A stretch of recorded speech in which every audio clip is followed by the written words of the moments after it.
Bonjour et bienvenue dans cette nouvelle exploration. On aborde aujourd'hui la sixième leçon et c'est un gros morceau, l'imagination. Oui, un sujet absolument central. Pour commencer, j'ai deux phrases qui m'ont interpellé. D'un côté, Socrate qui dit Je nomme paresseux non seulement celui qui ne fait rien, mais aussi celui qui pourrait être mieux employé. Hmm. Et de l'autre, ce mantra un peu bateau qu'on entend partout, vous pouvez y arriver si vous y croyez. Ah oui, le fameux y croire. Exactement. Et je pense que l'imagination, c'est justement ce qui fait le lien entre les deux. C'est une très bonne approche. Parce que l'imagination, ce n'est pas juste rêvasser. Pas du tout. Les sources sont claires là-dessus. C'est l'atelier de l'esprit. L'atelier de l'esprit, j'aime bien l'image. C'est ça. On prend des idées qui existaient déjà, des faits, et on les assemble pour créer quelque chose de nouveau. C'est un processus vraiment actif. C'est pour ça qu'on dit que c'est le pivot de tout ce qu'on a vu avant. L'objectif, la confiance, l'initiative. Tout converge là. C'est ça. Sans imagination, un objectif, ça reste juste une envie, non? Exactement. Et cet atelier, il fonctionne de deux manières. D'abord, il y a la partie créatrice, la plus évidente. Visualiser le résultat final. Voilà. C'est comme une graine de chêne. Tout est déjà dedans. L'imagination, c'est ce qui permet de voir l'arbre et de l'aider à pousser. D'accord, ça c'est clair. Mais après, les sources parlent d'une capacité interprétative. Et le mot télépathie est même lâché. Ça fait un peu psy. Un peu science-fiction. Un peu oui. Qu'est-ce que ça veut dire vraiment? Alors, il faut pas le prendre au premier degré, bien sûr.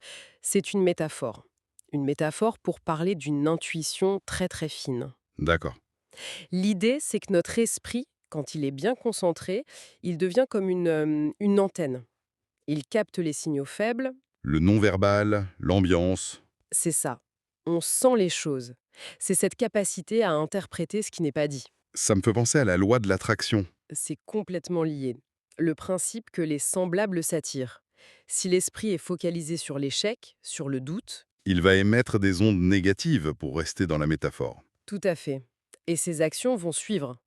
À l'inverse, un esprit qui est habité par le succès, par une vision claire, il va attirer les bonnes circonstances. Ce qui est fou, c'est de se dire que c'est peut-être la seule chose qu'on contrôle à 100%. C'est notre pouvoir ultime. On peut tout nous prendre, notre argent, notre liberté, mais pas notre imagination. L'exemple du poète Lee Hunt est incroyable. Ah oui, en prison. En prison, privé de tout. Et c'est là qu'il écrit un de ses plus beaux poèmes. Ça montre bien que c'est une force intérieure, que rien ne peut enfermer. C'est puissant. Mais passons à des exemples plus terre à terre. Oui, ça aide à concrétiser. L'histoire de Modeste Goulet, j'adore. On est en 1948, il a une épicerie.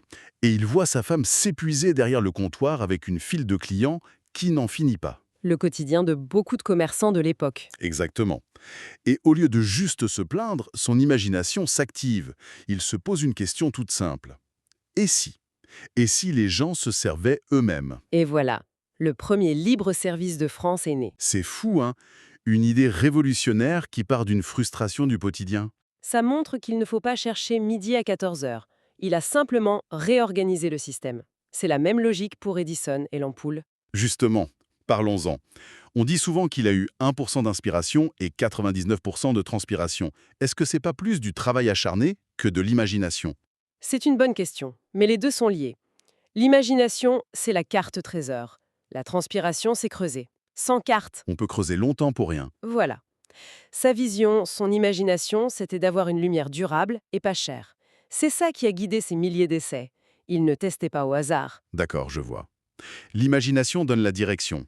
Et pour Andrew Carnegie, le roi de l'acier, c'est encore différent. Carrément. On apprend qu'il n'y connaissait presque rien, techniquement. Alors, comment a-t-il fait? Son génie, c'était son imagination. Il a imaginé un but immense, dominer l'industrie de l'acier. Et ensuite, il a imaginé l'équipe parfaite pour y arriver. C'est là qu'on parle de l'esprit maître. C'est ça, le concept d'un cerveau collectif. Il a emprunté l'imagination et l'expertise des autres et les a fait travailler ensemble en harmonie. Donc le point commun de toutes ces histoires, au fond, c'est pas de créer à partir de rien, c'est de réorganiser. C'est le cœur du sujet. Goulet a réorganisé l'épicerie, Edison a réorganisé des principes connus, Carnegie a réorganisé des talents.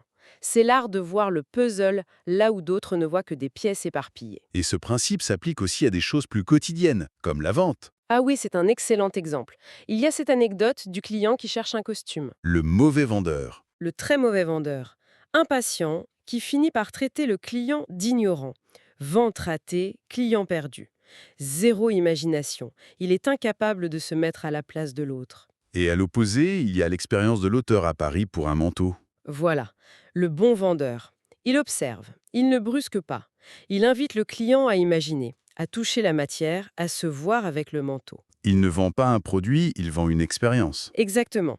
Il vend une meilleure version du client. Et non seulement il vend, mais il fidélise.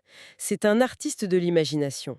Il y a même cette histoire de l'étui à cigarette endommagé. C'est un cas d'école. L'objet est renvoyé pour réparation. Et il revient dans un emballage incroyable livré par un coursier en uniforme. La totale. Oui. Et la valeur perçue de l'objet, elle est démultipliée.